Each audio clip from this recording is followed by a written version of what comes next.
दर्शकवृन्द नमस्कार। सामाजिक विकृति विरुद्ध निरन्तर खबरदारी कार्यक्रम निगरानीमा स्वागत छ। म शङ्कर मुक्तान। दर्शकवृन्द, नागरिकता तपाईको राष्ट्रिय परिचय पत्र हो। नागरिकता सामान्य एउटा कागजको दस्तावेज मात्रै होइन, तपाईको राष्ट्रिय भावनाको बिम्ब पनि हो। यो त्यतिकै सहजै स्टेसनरी पसलमा खरिद गरेर पाइने वस्तु नै होइन, किनकि मुलुकको सार्वभौमिकता, अखण्डता र राष्ट्रियतासँग अनुन्यासित र अन्तर सम्बन्धित छ। तर यही नागरिकतामाथि शासकहरूले कति धेरै भद्दा मजाक गर्छन् भन्ने तथ्य बहालवाला उपप्रधानमन्त्रीको नागरिकता सम्बन्धी विवादले दर्शाएकै छ। लामो समयदेखि नागरिकता विवादले लतपतिएको बहालवाला उपप्रधानमन्त्री महतोको विवादित नागरिकताको विषयमा पर्दाफास गर्दैछौँ आजको निगरानीमा।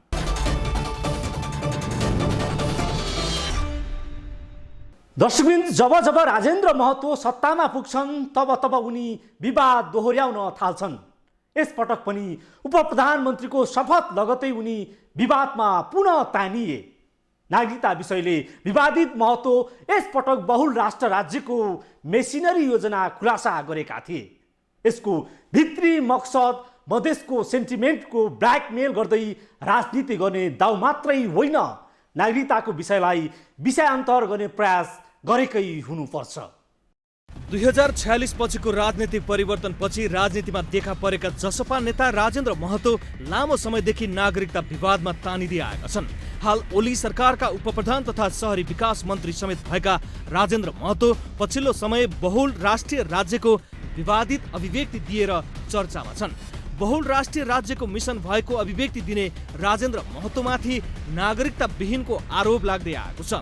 सरकारले पनि 2076 श्रावणमा 8 जनाको नागरिकता खारेज गरेको बताएको थियो। अपुष्ट विवरण सहित सरकारले नागरिकता खारेज गरेको व्यक्ति को हुन् सरकारले अनभिज्ञता त दर्शाएकै थियो नै। यद्यपि तत्कालीन संचार मन्त्री गोकुल बास्कोटाले राजेन्द्र महतो सहित 8 जनाको नागरिकता खारेज गरेको पत्रकार सम्मेलन मार्फत सार्वजनिक गरेका थिए। अशोक शाह, बिन्दे महतो, दानादेवी महतो, बिन्दे महतोको पत्नी, यो वैवाहिक अङ्गीकृत हो। सुशील महतो, दानादेवीकी बुहारी, राजेन्द्र महतो, राजेश्वर महतो, रामकिशोर महतो र राजकुमार महतो, यतिको चाहिँ नेपाली नागरिकता रद्द गरिएको छ। कस्तो अचम्म र कति उद्वेग लाग्दो, तर सत्य यही हो, यही नै भइरहेको छ। शक्तिको अघि सत्ताधारीहरू उनै विवादित महतोलाई काखी च्यापेकै छन्। जुन व्यक्तिको नागरिकता विषय के हो अझै अपुष्ट छ, तर सत्ताको बैशाखीमा उनी सबैका प्रिय बनेका छन्, बन्दै आएका छन्। यसपटकको सरकारको लागि मात्रै होइन, विगतका दर्जनौं सरकारमा उनी राज्यको महत्त्वपूर्ण पदमा पुग्दै आएका थिए। नेपाली नागरिक हो भने निजी व्यवसायदेखि राज्यको उच्च तहमा पदासीन हुन पाउँछ। त्यो संविधानले प्रदत्त गरेको सार्वभौम अधिकार हो। तर नेपाली नागरिकता जस्तो संवेदनशील विषयमा विवादित व्यक्ति पटक पटक सत्तामा पुग्ने गरेका छन्। राजनीतिक माखे स्वार्थका लागि महतोलाई काँधमा हालिएको छ। सत्ता स्वार्थको यही दुर्गन्धमा महतो खुबै खेल्दै आएका छन्, जसको कारण महतोको दबदबाको अघि मै हुँ भन्ने राष्ट्रवादीहरू पनि गलेका छन् र गल्दै आएका छन्। यसको नजिरहरूको चाङ धेरै छ। नागरिकताको विषय निकै संवेदनशील विषय हो, तर शासकहरूले नागरिकता जस्तो विषयलाई राजनीतिक माखे स्वार्थमा आफू अनुकूल परिभाषा गर्दै आएका छन्। कुनै बेला अहिलेको प्रधानमन्त्रीजी हुनुहुन्छ, यी विषयहरू उहाँले एक ढङ्गले व्याख्या गर्नुहुन्थ्यो। आजका दिन उहाँ यही विषयलाई अर्को ढङ्गले व्याख्या गरिराख्नु भएको छ। उहाँ सम्बद्ध साथीहरू कुनै बेला यही विषयलाई एक ढङ्गले व्याख्या गर्नुहुन्थ्यो, आज अर्को ढङ्गले व्याख्या गरिराख्नु भएको छ। यो दोहोरो स्ट्यान्डर्ड, दोहोरो मापदण्ड राजनीतिमा गलत कुरा हो। यसलाई राजनीतिक लाभ हानिको विषय बनाइनु हुँदैन। यसलाई राष्ट्रको दूरगामी जीवनसँग दूरगामी प्रभाव पार्ने विषयहरू छन्, राष्ट्रिय सरोकारका विषयहरू छन्। त्यसमा अमुक पार्टी, अमुक नेता, कार्यकर्ताहरूको राजनीतिक लाभ र हानिको विषय बनाइनु हुँदैन। मेरो एकदम यो कुरामा स्पष्ट छ। सरकारले 2076 श्रावणमा राजेन्द्र महतो नाउँको व्यक्तिसहित 8 जनाको नागरिकता खारेज गरेको बताएको थियो। सरकारले नागरिकता खारेज गरेको व्यक्ति को हुन् यसबारे सरकार प्रश्न नबोलेर पन्छिएको थियो। तर सरकारले नागरिकता खारेजको विषयले महत्त्व निकै कड्किएका थिए। नागरिकता खारेज गरिएका व्यक्ति को हुन्, कुन राजेन्द्र महतो हो? नाम ठेगाना केही नहुने तर भ्रमको व्यापार गर्ने भन्दै महतो सरकारमाथि उति बेला आगो भएका थिए। नेपाल सरकारका प्रवक्ताले सार्वजनिक गर्दाखेरि, नेपाल सरकारको निर्णय सार्वजनिक गर्दाखेरि राजेन्द्र महतो लगायत यति जनाको नागरिकता बदर गरिएको भनेर समाचार आउनु त के हो? त्यो नाम ठेगाना केही नहुने र व्यापक रूपमा चाहियो चाहिँ प्रचार हुने कि राष्ट्रिय जनता पार्टी नेपालका सांसद राजेन्द्र महतो को नागरिकता बदर गरिएको, यो कुन नियतले हो? यो सरकार त चौतर्फी रूपमा सफल त भइरहेकै हो। यो भ्रमको खेती गरेर के गर्न खोज्यो सरकारले? चौतर्फी रूपमा सफल भइरहेको सरकारले यो चाहिँ खोखला राष्ट्रवाद, राजेन्द्र महतोको राष्ट्रियतामाथि प्रश्न उठाउँदै यस्ता चाहिँ कुरा चाहिँ भ्रम छर्ने काम यो के गरेको हो? यो चाहिँ सरकारको नियतमाथि नै प्रश्न उठेको छ। तत्कालीन सरकारका प्रवक्ता गोकुल बास्कोटाले राजेन्द्र महतो लगायतका 8 जनाको नागरिकता रद्द गरिएको विषय पत्रकार सम्मेलन मार्फत जानकारी गराएका थिए। यस क्रममा उनले राजेन्द्र महतोको नाम लिएका थिए, तर उनले विवरण भने खुलाएका थिएनन्। तर रहस्य यो छ कि जब जब नागरिकताको विषय उठ्न थाल्छ तब तब राजेन्द्र महतो आगो बन्ने गर्छन्। आखिर किन? पक्कै पनि रहस्य कहीँ न कहीँ छ र त राजेन्द्र महतो नागरिकताको विषयले पटक पटक तर्सिएकै हुनुपर्छ। अगुल्ठोले हानेको कुकुर बिजुली चम्किँदा तर्सिन्छ भने चाहिँ नागरिकताको प्रसङ्गले पटक पटक राजेन्द्र महतो झस्किँदै आएका छन्।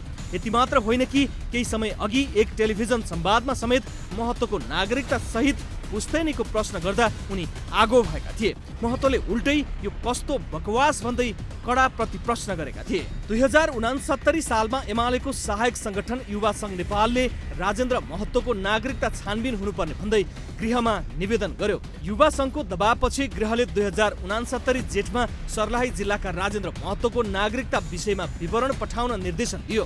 निर्देशन अनुसार सर्लाही जिल्ला प्रशासन कार्यालयले 2062 मा तत्कालीन माओवादीको आक्रमणको बेला मलङ्गवामा रहेका सबै सरकारी कागजात जलेको जवाब मात्रै फर्काएन, तत्कालीन समयमा स्वास्थ्य मन्त्री रहेका महतोलाई बुझ्नको लागि बोलाउन असमर्थ हुने भन्दै जवाब फर्काएको थियो। संविधान र कानूनले नागरिकता विहीन व्यक्ति सार्वजनिक पद धारण मात्रै होइन सामान्य व्यवसाय समेत गर्न पाउँदैन। तर महतो राज्यको उपल्लो निकायमा एकपटक मात्रै होइन पटक पटक राजनीतिक भर्याङबाट पुग्ने गरेका छन्। उपप्रधानमन्त्री जस्तो पदमा पुगेको व्यक्तिसँग नेपाली नागरिकता नभएकै हो त? यदि महतोसँग नेपाली नागरिकता साँच्चीकै हुँदो हो त यसरी नागरिकताको विषयमा प्रश्न उठाउँदा उनी सायद तर्सिनु पर्ने थिएन। तर उनको नागरिकता विषय रहस्यमय छ। सरकार आखिर यो प्रश्नको जवाब कहिले आउँछ त? राज्यसँग हाम्रो यो संगीन प्रश्न छ। उपप्रधानमन्त्री राजेन्द्र महतोको नागरिकताको विषयमा विद्यमान ओली सरकार मात्रै होइन, विगतका दर्जनौं सरकारहरू पनि राम्रैसँग जानकार थिए र जानकार पनि छन्। तर कोही पनि सरकार महतोको नागरिकताको विषयमा आजसम्म चोसम्म गर्न सकेका छैनन्। आखिर किन बोल्दैनन् त सरकार र अनि सत्ता सञ्चालन गर्ने शासकहरू? यो गम्भीर अनि सङ्गीन प्रश्नको जवाब राज्यले कहिले दिन्छ त? महतोको पुस्तैनीको नालीबेलीको प्रसङ्ग लिएर आउनेछौँ एकैछिनको विश्रामपछि। विश्रामपछि पुनः स्वागत छ। दर्शकवृन्द, बहालवाला उपप्रधानमन्त्री राजेन्द्र महतोको पुस्तैनी कहाँ हो? उनको पूर्वजहरू नेपालमा कहिलेदेखि बसोबास गरे? पुर्ख्यौली घरबाट कहाँ र कसरी नेपाल आए भन्ने प्रश्न निकै पेचिलो छ। नागरिकता विवादमा तानिएका उपप्रधानमन्त्री महतोको पुस्तैनी घर भारतको सीतामढीको कुहबरवा गाउँमा हो।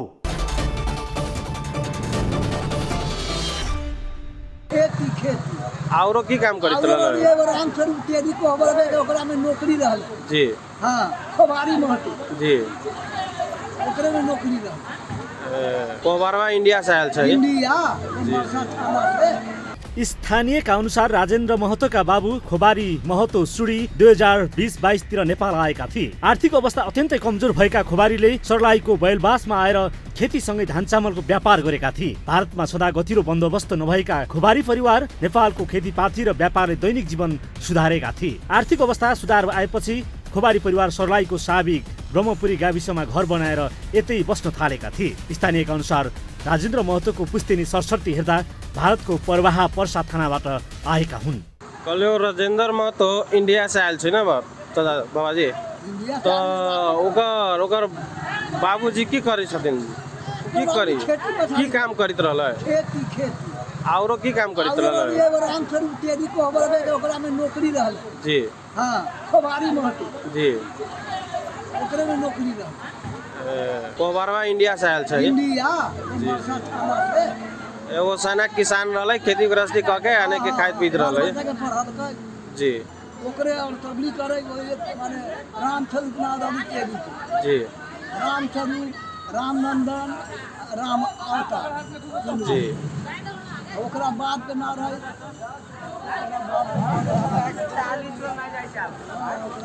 मोटा मोटी कई साल में आयल छलै यहाँ नेपाल में अहाँ के जानकारी छै मोटा मोटी तो आधे झेरक दिन जी 22 साल में लेकिन यहाँ जी ये बबरगंज में जी यही से आगामी रहे नारी मछली जी हाँ यी सर्लाहीको स्थानीयको भनाइलाई आधार मान्दा पनि राजेन्द्र महतोको पुस्ता नेपालमा होइन, उनीहरू नेपालमा खेतीपाती व्यापार व्यवसाय गर्न मात्रै आएको देखिन्छ। राजेन्द्र महतोका बुबा खोबारी महतो भारतीय नागरिक थिए। महतो परिवारको नेपालको बसाई खेतीपाती र व्यापार व्यवसायले दैनिकीमा सुधार आएको पाइन्छ। नेपालमै राम्रो कमाएपछि उनीहरू नेपालमै घर बनाएर बसेको प्रश्न हुन्छ। केही समय अघि एक टेलिभिजन अन्तर्वार्तामा पनि पुस्तेनीको विषयमा प्रश्न गर्दा महतो निकै कट्किएका थिए। यो अहिले सर्लाहीमा रहेको हाल राजेन्द्र महतोको घर हो। यो 2 तले पक्की घरमा राजेन्द्र महतो त बस्दैनन्। महतो हाल काठमाडौँको भीमसेन गोलामा रहेको घरमा बस्दै आएका छन्। त्यति मात्र होइन, भारतको सीतामढीको कोहरवा गाउँमा महतोको घर अहिले पनि छ।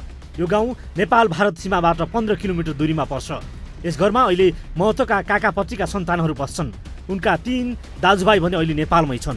महतोको ससुराली पनि भारतमै हो। कोहबरबासँगै जोडिएको मरिया भन्ने गाउँमा बस्ने नागेश्वर महता र दौलतिया देवी महतोकी छोरी शैलकुमारी देवीलाई राजेन्द्रले बिहे गरेका हुन्। शैलकुमारी संविधान सभा सदस्य समेत भइसकेकी छिन्। महतोसित विवाह गरेपछि शैलकुमारीले वैवाहिक अङ्गीकृत नागरिकता लिएकी थिइन्। राजेन्द्र महतोले 2027-28 को बीचमा नेपाली नागरिकता लिएको अनुमान गरिएको छ। बाबु छोराले नागरिकता लिएको विषय पनि रहस्यमय छ। महतोका बाबु नेपाल आएको केही वर्षमै बाबु छोराले नागरिकता लिएको देखिन्छ। नागरिकता लिँदा पहिले छोराले अनि पछि बुबाले नागरिकता लिएको विषय पनि निकै चर्चामा छ। महतो स्वयं भने आफूसित जन्मसिद्ध नागरिकता रहेको दाबी गर्दै आएका छन्। महतोले भनेअनुसार उनले नागरिकता लिएको समयमा जन्मसिद्ध नागरिकता दिने व्यवस्था नै खारेज गरिएको थियो। यद्यपि 2019 साल अघि नेपालमा आएर लामो समय बसोबास गरेका आधारमा मात्रै जन्मसिद्ध नागरिकता दिने व्यवस्था थियो। 2019 सालपछि वंशजको नागरिकता मात्रै दिने व्यवस्था कायम गरिएको थियो। यति मात्र होइन, स्थानीयका अनुसार महतोको परिवार 2020-22 तिर मात्रै नेपाल आएका थिए। नागरिकताको विषयमा लामो समयदेखि विवाद भए पनि स्वयं महतोले सही जवाब दिन चाहँदैन। राज्यले पनि उनको नागरिकताको विषयमा छानबिन गर्ने हिम्मत गरेको छैन।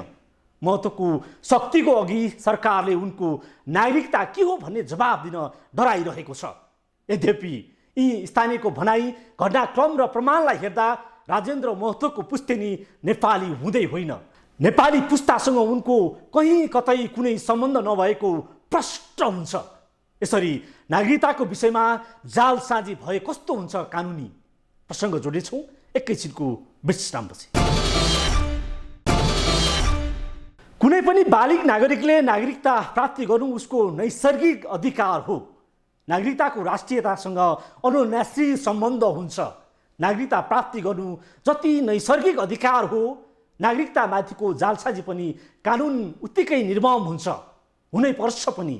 तर नेपालमा नागरिकताको विषयले सत्ता स्वार्थसँग तौलिने अत्यन्तै राष्ट्रघाती चरित्र छ र त नागरिकता जस्तो विषयमा मजाक हुँदै आएको हुनपर्छ।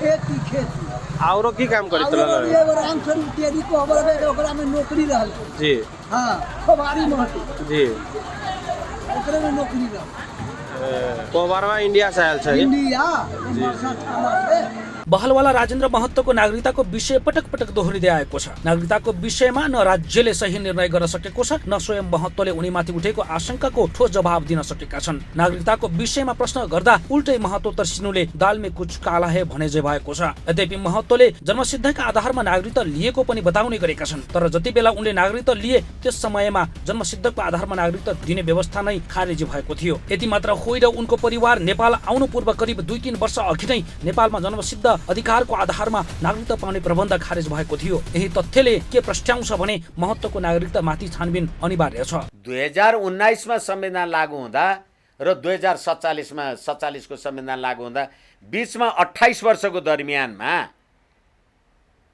सन् 1950 को सन्धि बमोजिम कति इन्डियनहरू नेपाल आएर बसे होला।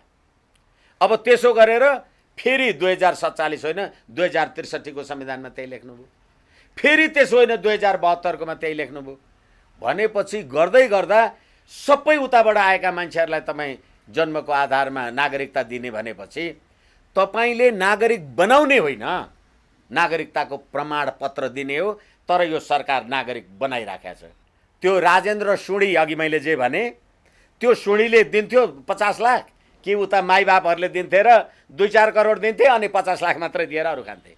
यस कारणले गर्दाखेरि नागरिकता भनेको राष्ट्रियता सम्प्रभुताको प्रश्न हो र त्यो नागरिकतासँग खेलवाड गर्ने यो राष्ट्र नै भ्रष्ट राज्य हो। यसरी तथ्य र घटनाको सरसर्ती विश्लेषण गर्दा उपप्रधानमन्त्री महतोको नागरिकता विवादित भएको घाम जस्तै छर्लङ्ग छ। उनको नागरिकताको विषयमा सत्ता पक्ष हुन् या विपक्षले मुख नखोलेको मात्रै हो, किनकि राजनीतिक लाभका लागि महतो गतिलो पात्र हुन्। जब जब सत्ताको लागि वैशाख्य आवश्यक हुन्छ तब तब महतोको चलखेल मात्रै होइन, उनको खोजी हुने गर्दछ। पछिल्लो समय ओली सरकारका लागि महतो गजबको पात्र भएका छन्, जसले ओली सरकारको भरपर्दो टेकोको काम गरेको छ। 2069 ज्येष्ठमा एमाले युवा संघले महतोको नागरिकताको विषयमा छानबिन गर्न माग गरेको थियो। भलै यति बेला एमाले र महत समूह बीच राजनीतिक मित्रता निकै घनिष्ठ भएको छ। राजनीतिक स्वार्थ जे जस्तो भए पनि नागरिकता जस्तो विषय गम्भीर विषय हो। नेपालमा 3 दशक बढीदेखि राजनीति गरिरहेका महतो पटक पटक मन्त्री समेत भएका छन्। महतोको नागरिकता विवादमा तानिएको यो पहिलो घटना भने होइन। अख्तियार दुरुपयोग अनुसन्धान आयोगले समेत हात हालेर छोडेको विषय हो यो। 2068 सालमा अख्तियारले गृह मन्त्रालयलाई महतोको नागरिक सम्बन्धमा पत्रचार गरेको थियो। अख्तियारको पत्र आएपछि गृह मन्त्रालयले सर्लाही जिल्ला प्रशासन कार्यालयसित राजेन्द्र महतोको नागरिकता सम्बन्धी विवरण माग्दै पत्र समेत लेखेको थियो। जति बेला महतो बहलवाला मन्त्री थिए। यसै गरी जिल्ला प्रशासन कार्यालय सर्लाहीका तत्कालीन प्रमुख जिल्ला अधिकारीले 2069 जेठ 29 मा गृह मन्त्रालय नागरिकता तथा हात हतियार शाखा सिंहदरबारलाई पत्रको जवाब पठाए। प्रमुख जिल्ला अधिकारीले महतोको नागरिकता सम्बन्धी छानबिन गर्नका लागि हाल कुनै अभिलेख फेला नपरेको र मन्त्री परिषदको सदस्यलाई सिडिओ कार्यालयमा बोलाई छानबिन गर्न बाधा परेको जवाब दिएका थिए। नागरिकताको विषय कति धेरै संवेदनशील छ भन्ने विषय विघटित संसदको राज्य व्यवस्था समितिमा अडिनुले प्रष्ट हुन्छ।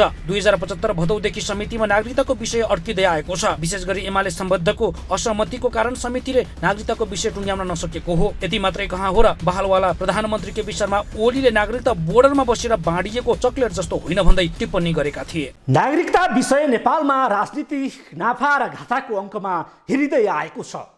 पछिल्लो समय ओली सरकारको जस्तो स्वार्थका लागि नागरिकता सम्बन्धी अध्यादेश जारी गरेको थियो।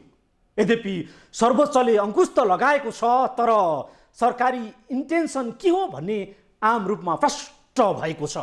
यसरी तथ्य प्रमाण र घटनाक्रमले मिहिन ढङ्गले अध्ययन गर्ने हो भने महत्त्वको नागरिकता विवाद सामान्य पक्कै हुँदै होइन।